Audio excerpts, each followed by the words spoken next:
welcome back to Daydreams of Quilts on YouTube.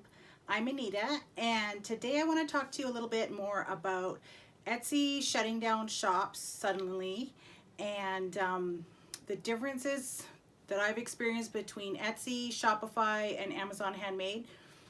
Okay, so when you're opening an Etsy shop, you're basically just allowed to open right away. And it seems like now they're letting you open, and then 3 days later they're shutting people down and requiring them to go through a process, fill out some forms. Some people have been commenting on my 10 reasons why Etsy shops get shut down video, as well as in the Facebook groups that they were open for 3 days and then they got shut down. And it seems like this is now Etsy's new vetting process to determine that your items are actually handmade and not mass produced, and or that you're following all of their guidelines and rules. So I don't really feel like this is the best way to go about things. When you open an Amazon Handmade shop, there's a lengthy process to go through. It is actually quite a long process to get an Amazon Handmade shop open. First, you have to apply and be accepted, and then you need to upload all kinds of documents and prove that your items are handmade, and it's quite a vetting process. So I don't want real Etsy to go that route. It's kind of extreme, but at the same time, letting people open shops and then shutting them down is really freaking people out, and that's not really a good vetting process either. I feel like they should have a vetting process where you do need to prove that your items are handmade or designed by you before you can open,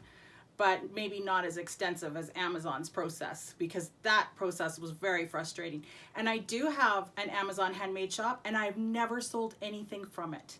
Now, it is only on Canada, Amazon Canada, and that could be why. I don't think Canadians even know that Amazon Handmade exists in Canada. So I need to try to figure out how to get opened up in the USA market, but for now I'm just focusing on Etsy.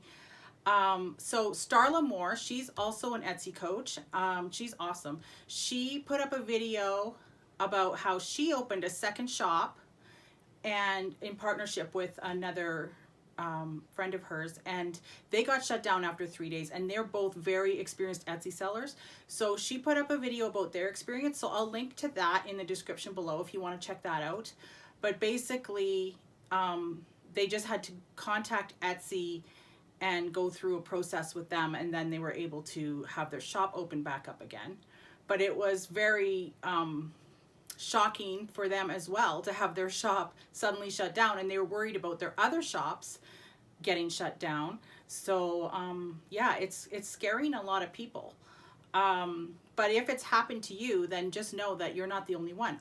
I was thinking of opening a second Etsy shop to sell jewelry, but now I'm thinking maybe I'll just create a shop section in my current shop because of all these crazy stories that I've been hearing on Facebook and YouTube.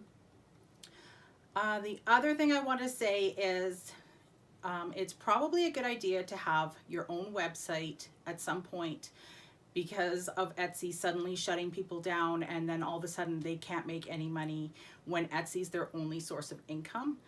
And I did have a Shopify site, but the thing that a lot of people don't realize when they're starting a Shopify site is it's not cheap. Like, yes, there's the $30 US a month or whatever. I think it's 50 Canadian it was costing me to have your basic shop open, and that's great. But then you need all these other apps, okay? You want to have reviews, you need to buy an app. For me, I want to sell PDF quilt patterns, and so there needs to be a download for that, and so I had to buy an app. There was a free version, but it didn't always work well, and I wound up buying the Sendowl app in order to offer downloads on my Shopify site. And so that was a monthly expense in addition to the Shopify monthly expense. And then there's all kinds of other apps. Like, you want reviews, you need an app. You want all different functionalities that you want for your shop that are normal for an e-commerce shop. They wind up costing you more money every month. So there's that to consider. Plus, it is constant work to drive traffic to your Shopify site. You need to be posting every day, multiple times a day on social media to get people, to get the traffic to your site. So that part I found exhausting. So I ended up shutting down my Shopify store, and I was going to build my own website with the architect course from Renee Christine. You should look that up, but it is kind of an expensive course. I think it was $9.97 US, but in Canadian dollars, it was about $1,300 that I paid last year for this course, and I haven't even completed it because Renee herself had her websites hacked. These are WordPress WooCommerce sites, and even her own sites got hacked. So I do not want to be dealing with my site getting hacked. So now I'm back onto, well, maybe I'm gonna open a Shopify site. So there's a lot of things to consider, and these are things that you don't have to worry about when you're on Etsy, and Etsy brings you the traffic. I think I drive about 40% of my traffic to Etsy, and they bring 60. So yeah, there's nobody that can beat Etsy for the traffic. And even if I did have my own Shopify site again, I would not be shutting down my Etsy shop. I would just be running both like I was before.